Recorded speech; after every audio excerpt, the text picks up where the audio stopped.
Chers spéculateurs, bonjour et bienvenue dans cette vidéo hebdo du samedi. Vidéo très courte cette semaine parce qu'il n'y a pas grand chose à dire, il ne s'est pas passé quelque chose de phénoménal. La seule grande annonce que je peux vous faire cette semaine, c'est que l'Académie Crypto Surfer ferme ses portes ce dimanche à minuit, donc demain. Il vous reste 24 heures pour nous rejoindre dans l'aventure. Après, ce sera terminé pour cette session. Et puis, on attaque le petit point de marché tout de suite. Allez, analyse du Bitcoin coté en dollars. Donc, on est toujours dans cette toute petite consolidation. Donc, en principe, quand on regarde juste ça, on se dit, OK, on est dans la dynamique de la continuation de ce canal-là, de ce momentum-là, de cette tendance-là. Donc là, a priori, on devrait juste avoir à faire une petite consolidation. Cependant, je vous le rappelle, on est sur les ATH. Donc, cette toute petite consolidation, si elle ne cassait pas à la hausse pour lancer une nouvelle dynamique, on aurait affaire à quelque chose d'un petit peu plus long dans le temps, ce qui serait vraiment très bénéfique. Encore une fois, les ATH, cette résistance historique fait blocus et c'est normal, c'est sain. Donc voilà, l'idée, c'est que cette petite consolidation se transforme en plus large consolidation si on n'a pas dans les 2-3 semaines à venir une rupture, une cassure franche de la zone des 70 000 à 80 000 dollars sur le Bitcoin contre du dollar américain. Sur l'Ether, Ethereum maintenant, on n'est toujours pas sur les ATH. On a là aussi une petite consolidation de continuation de tendance. Donc là, ça fait quand même 1-2 semaines que la volatilité commence à fortement baisser. On a une volatilité même cette semaine-là qui est au minimal. On a notre séquence de consolidation qui est censée être terminée. Donc on a quelque chose en deux vagues. Tac, tac, tac. Donc là, en principe, on devrait assister à soit la rupture, l'envolée et on atteint les ATH et là on voit ce qui se passe, soit cette petite consolidation se transforme en quelque chose de beaucoup plus large. Donc je vous tiendrai informé de tout ça dans les semaines qui viennent, mais là moi de mon point de vue, si le momentum de ce marché haussier tient toujours, on est toujours dans cette psychologie des foules là, on devrait très rapidement repartir dans les 3 prochaines semaines sur une cassure et les ATH. Les ATH, voire rupture des ATH sur l'Ethereum. Donc, affaire à suivre. Sur le Ripple, hop, en mensuel, là, ici, le mois d'avril, on est toujours dans cet énorme triangle chartiste. On a toujours ici une volatilité qui est très restreinte entre ces deux petites bornes. Donc, on attend soit la cassure par le haut pour l'accident positif de richesse, soit la cassure par le bas pour, entre guillemets, l'invalidation de cet accident positif de richesse pour un scénario de prise de position, de trading, de tout ce que vous voulez. Et dernier rappel, l'Académie Crypto Surfer ferme définitivement ses portes ce dimanche à minuit, donc demain soir. Il vous reste un peu plus de 24 heures pour nous rejoindre si vous voulez continuer à surfer ce bull market avec toutes les opportunités qui se présentent. Donc le lien est en description et vous pouvez voir un petit peu ce qui s'y passe dans cette académie qui est un véritable succès. Et donc encore merci à toute la communauté d'avoir rejoint cette aventure. Et c'est avec le plus grand des bonheurs que on va continuer avec la team à vous accompagner au fil des prochaines semaines et des prochains mois dans ce magnifique cycle haussier des cryptos. Analyse de l'or coté en euros. Donc l'or depuis 2 semaines est dans une petite consolidation, un petit mouvement de respiration qui est bien mérité. Je ne sais pas si ça ira plus bas ou pas, ou en tout cas, vu la dynamique initiale qui a initié l'or, le premier mouvement là, poum, très très fort. Là, il se pourrait qu'on ait affaire à quelque chose, juste un petit flag, un petit triangle, une petite pause assez légère avant que ça reparte à nouveau dans des proportions qui sont assez fortes. Donc ça, c'est l'or coté en euros en hebdomadaire. Le mois d'avril va bientôt se terminer. Je pense que début de semaine prochaine, on sera dans un mois d'avril qui se termine. Donc vous voyez la barre ici en mensuel du mois d'avril. Très très belle barre de hausse, pareil pour le mois de mars, donc la dynamique est lancée pour l'or coté en euros. Pour l'or coté en dollars, idem, là on a la barre du mois d'avril qui va bientôt se terminer, donc on a un sacré potentiel de hausse.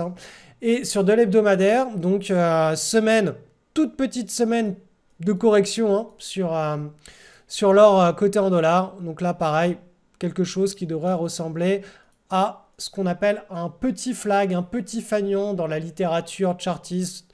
Bref, c'est une consolidation. Consolidation dans une tendance qui est très, très, très, très optimiste, très haussière. Il y a du monde derrière, ça pousse très, très fort. Donc voilà, l'or, on est toujours en plein début de grand cycle de hausse de mon point de vue sur l'or. Et sur le silver, tant qu'à faire, c'est la même logique. On a une petite consolidation qui est en train de se mettre en place et qui suit un petit peu les mouvements de l'or. Donc c'est-à-dire que quand l'or consolide, le silver consolide, mais maintenant que la dynamique est lancée sur le silver, quand l'or repartira à la hausse, normalement le silver devrait repartir beaucoup plus fort à la hausse. Donc c'est là aussi l'image mentale que je garde pour l'argent métal. Analyse du SP500, nous sommes toujours dans une séquence de correction. Donc je vous rappelle que la semaine passée, on a enclenché cette correction. Cette semaine, on a un petit rattrapage.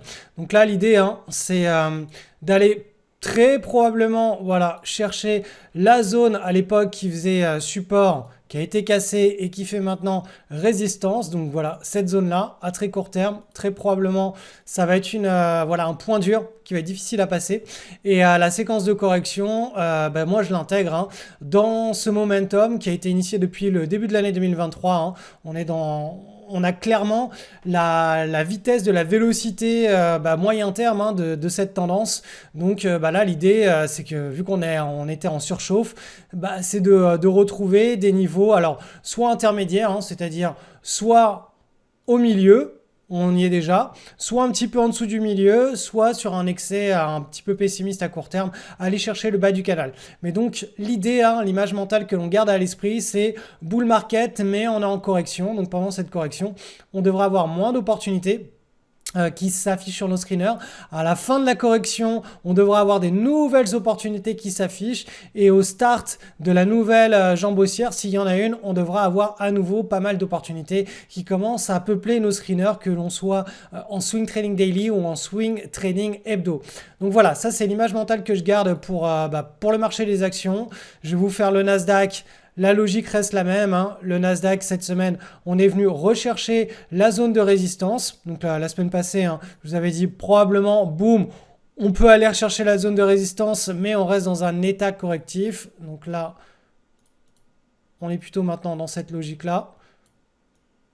De se dire, ok, on va arriver sur la zone de résistance.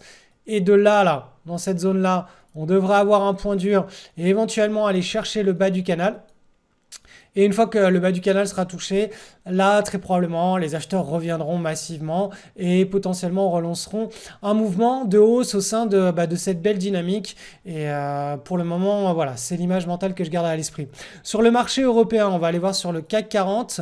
On est dans un état correctif qui est bien moindre que celui du SP500.